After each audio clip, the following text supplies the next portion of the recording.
Hello everyone, this is अंकित चौधरी। ठीक है, तो आप लोगों में से बहुत ऐसे बच्चे हैं जिनका ये कंसर्न था, जिनका ये पॉइंट ऑफ व्यू था कि भैया अब हमारा सेमेस्टर 2 का एग्ज़ाम हो चुका है और कहीं ना कहीं वो इस चीज़ को लेकर के बहुत ज़्यादा कंफ्यूज हैं कि आगे क्या होगा, क्या प्रोसेसेस होंगे, क्या लाइक एक तरीका होगा। ठीक है, तो इस बार का जो एग्जामिनेशन जैसे हुआ है ना, तो आप लोग का जो एग्जामिनेशन खत्म हुआ है, तो सबसे पहले हम एक बेसिक पॉइंट पे बात करते हैं।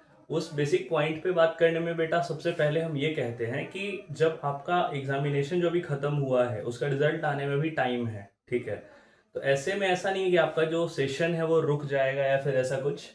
आपका जो सेशन है वो मिड ऑफ दी जुलाई है। ठीक है, mid of July, mid of July से that is second week of July में कभी भी जिस दिन मंडे आ रहा है। ठीक है, जिस दिन भी मंडे आ रहा है, मतलब एक नॉर्मल थिंकिंग, बस आप इतना रखो कि मिड जुलाई से आपका जो न्यू सेशन है वो स्टार्ट हो जाएगा। ठीक है, मिड जुलाई से पहले समझो आपकी छुट्टी है, मिड जुलाई से आपका सेशन स्टार्ट हो जाएगा। तो जितने बच्चे जो सेमेस्टर 1 और 2 में पढ़ाई किए थे वो सारे एलिजिबल हैं सेमेस्टर 3 में जाके पढ़ाई करने के लिए। वो बच्चे भी एलिजिबल हैं जिनको बैक आया था। ठीक है, भले बैक एग्जाम नहीं हुई है उसके बावजूद वो एलिजिबल है, प्रॉपरली वो एलिजिबल है। और सबसे पहले हम बात दो तरीके के बच्चों की बात करेंगे। ठीक है, दो बच्चों की हम लोग ओवरऑल बात करेंगे। पहला तो वो जो बच्चे रेगुलर हैं, दूसरा वो जिनको बैक आई है। ठीक है, रेगुलर वाले कौन हो गए? जिनको बैक नहीं है, विदाउट बैक।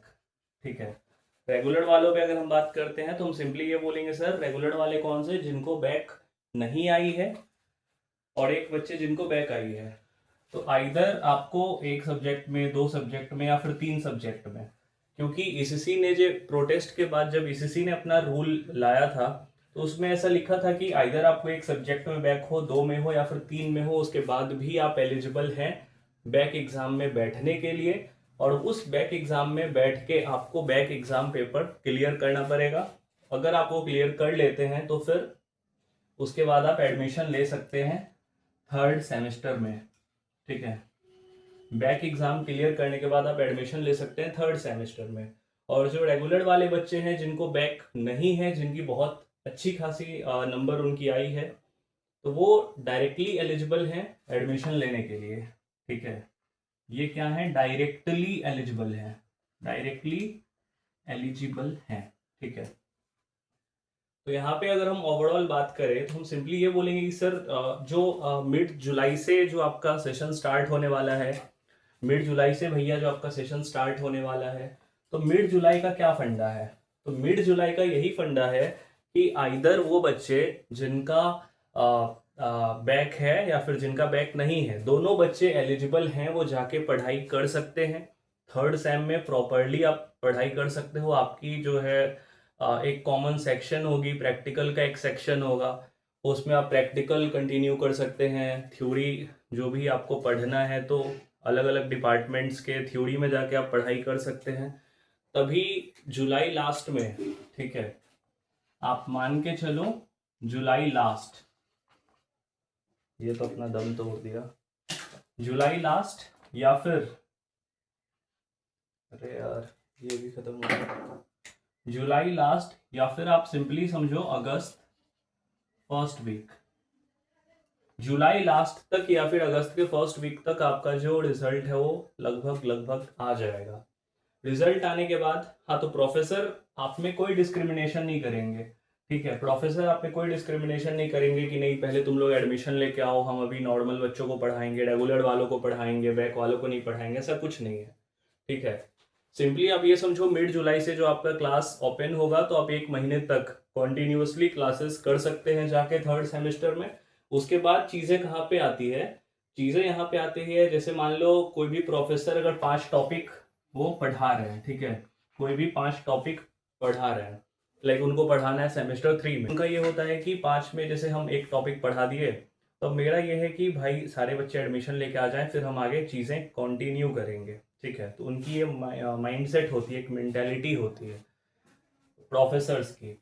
तो जब हम ये चीज़ कहते हैं तो कहीं ना कहीं हमारे पास सिर्फ एक चीज़ की जो दिक्कत ये आती है कि जो मतलब रेगुलर बच्चे हैं उनको तो कोई दिक्कत नहीं है।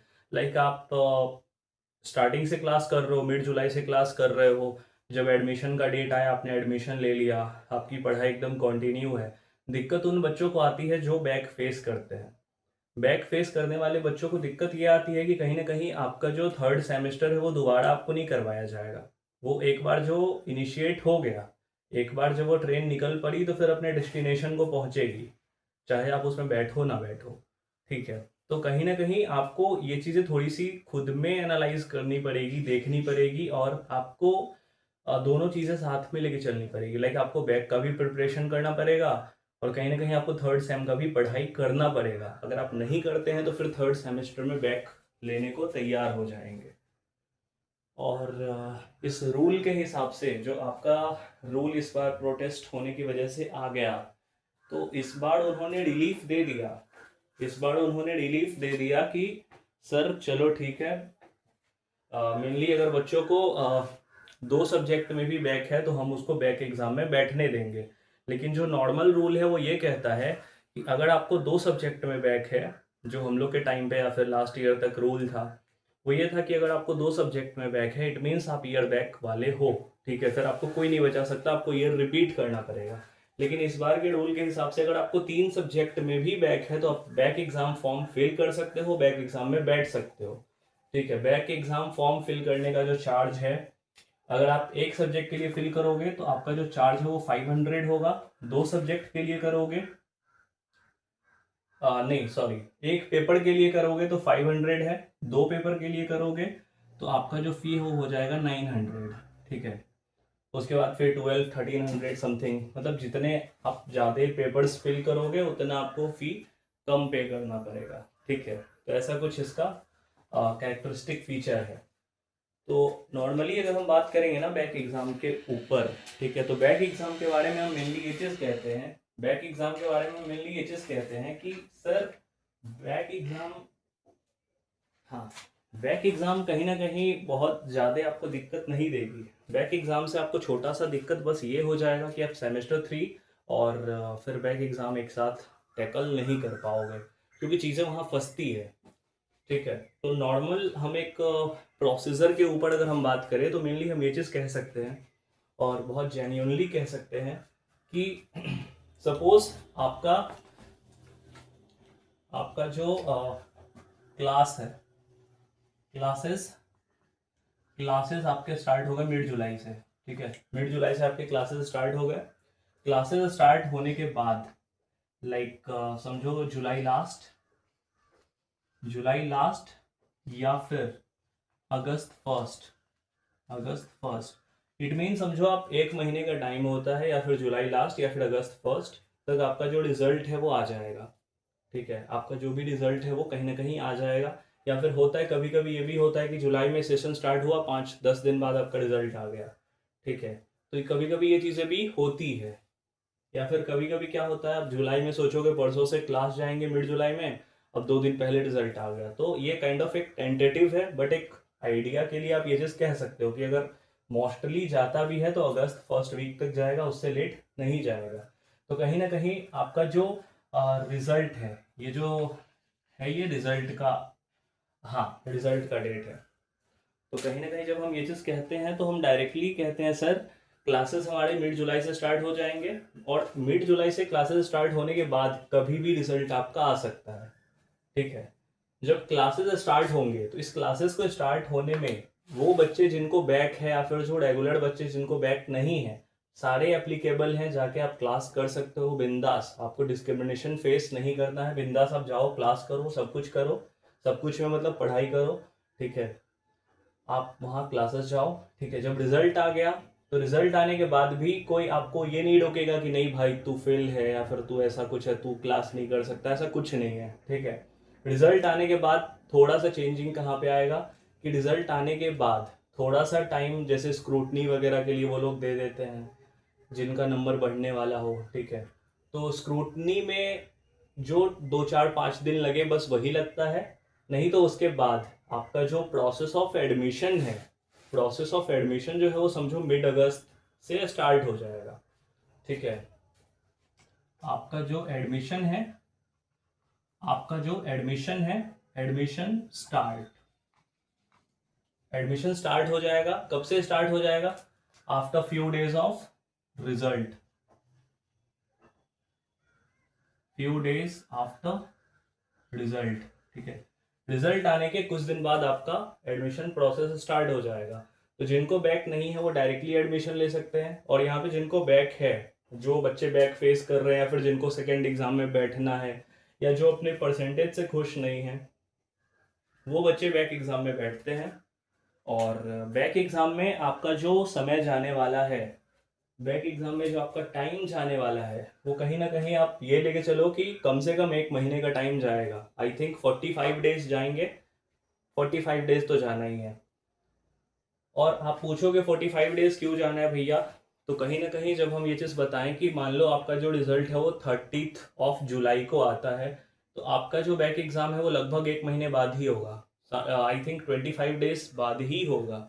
जैसे कि आप कह लो कि आपका जो फिर बैक है वो अगस्त के लास्ट वीक में कभी भी हो जाएगा। ठीक है, तो 1 महीने का टाइम आपको प्रिपरेशन करने के लिए मिल गया। ठीक है, और समझो तब तक जो एडमिशन प्रोसेस है वो स्टार्ट है, अपने बच्चे एडमिशन अपना ले रहा है। ठीक है, उसके बाद क्या होगा कि जब आप बैक एग्ज़ाम फॉर्म फिल करोगे, बैक एग्ज़ाम क्लियर कर लिया आपने, बैक एग्ज़ाम आपने दिया, उसके 10-15 दिन बाद आपकी रिजल्ट आ जाती है। ठीक है, उसके बाद आप एडमिशन लेते हो, और कहीं ना कहीं आपको जो भी फ़ी है, लाइक अगर नॉर्मल फ़ी आपकी 12,000 है, ठीक है, अगर आपकी जो नॉर्मल फीस है वो 12,000 रुपये है, तो कहीं ना कहीं आपको लेट फी चार्ज करके लिया जाएगा, and that late fee will be 500 rupees. ठीक है, 500 रुपये आपको एक्स्ट्रा पे करना पड़ेगा लेट फी के तौर पे, स्पेशली बैक वाले बच्चों को। या फिर बहुत ऐसे बच्चे होते हैं जिनमें अगर दो दोस्त हैं, अब एक को बैक आ गई, एक रेगुलर वाला निकल गया, अब वो कहता है भाई हम तुम्हारे लिए वेट करेंगे, हमको तुम्हारे साथ रोल नंबर चाहिए। तो वो फिर बच्चे क्या करते हैं, वेट करते हैं, और फिर वो लोग भी 500 रुपीज़ एक्स्ट्रा पे करके जाते हैं दोस्ती। ठीक है, तो कहीं ना कहीं आपको लेट फी पे करके एडमिशन फिर लेना पड़ता है। तो उस हिसाब से आपके सेक्शंस अलॉट होते हैं, और जो अगर साथ में एडमिशन आप ले लो तो फिर साथ में रोल नंबर हो जाता है। साथ में रोल नंबर का फ़ायदा एग्ज़ाम में क्या हो तो आप लोग को पता ही है। ठीक है, तो ओवरऑल जो चीज़ें हैं वो एक मोटा मोटी यही है। ठीक है,